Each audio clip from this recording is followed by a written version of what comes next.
This is Pastor David's Daily Bread Guide message. Today is chapter 2 Samuel 10. David, the leader who is gracious.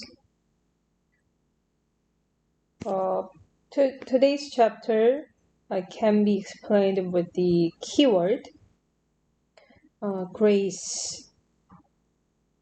We need to receive the grace as grace, not as evil. And even though we give grace, then they receive it as evil, then this is not what we don't be concerned about. God is good enough to return this situation to good. So our role is to give grace. And also our role is to receive grace as grace. Let's dive into the chapter. In chapter 9 of 2 Samuel, David was extending grace to Mephibosheth, and this grace is based on the covenant with Jonathan.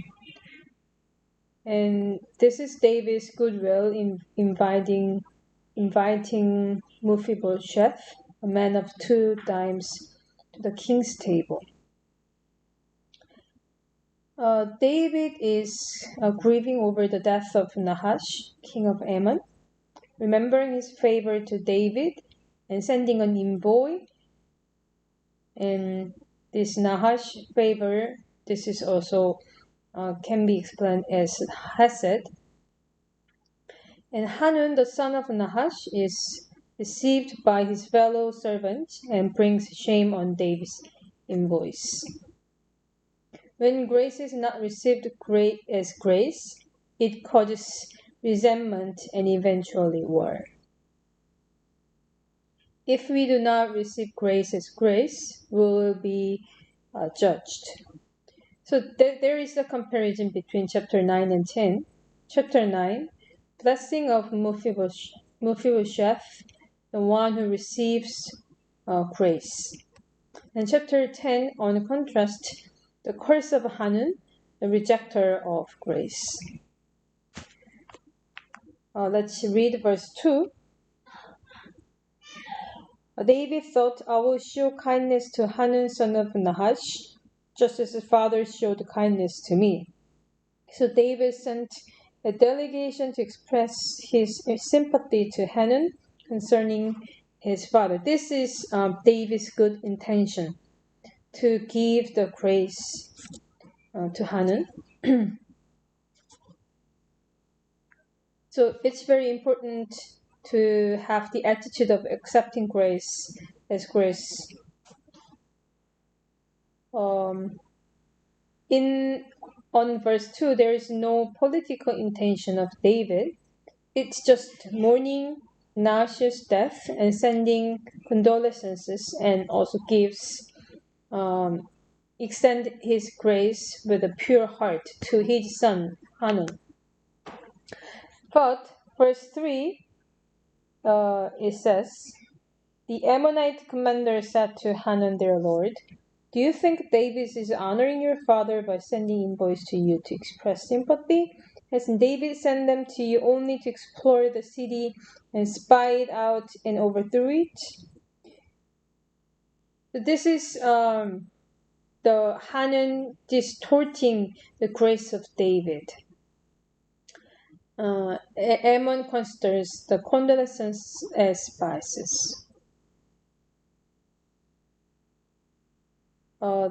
Those who repay grace with evil are on the path to self-destruction. David offered grace, but Hanun rejected it. Comparing to chapter 9, Mephibosheth, because he was weak, because of his handicap, was able to enter into grace. On contrast, Hanun, because he was a king, rejected grace of David. Mephibosheth's life became a blessing because it was the conclusion of his entrance into grace, and a curse because it became a snare for the king's servant in the case of Hanun. So to conclude today's message, it's very important to live a life that adds to God's favor and grace. And we need to receive the grace as grace, not distorting it. And at the same time, we need to be gracious to others, to give grace to others. And on extension, we shouldn't distort the grace, the good intentions of others. So I bless you to be like Mephibosheth, who receives the grace to enter into grace and enjoy the grace of God and of the people around you. God bless you.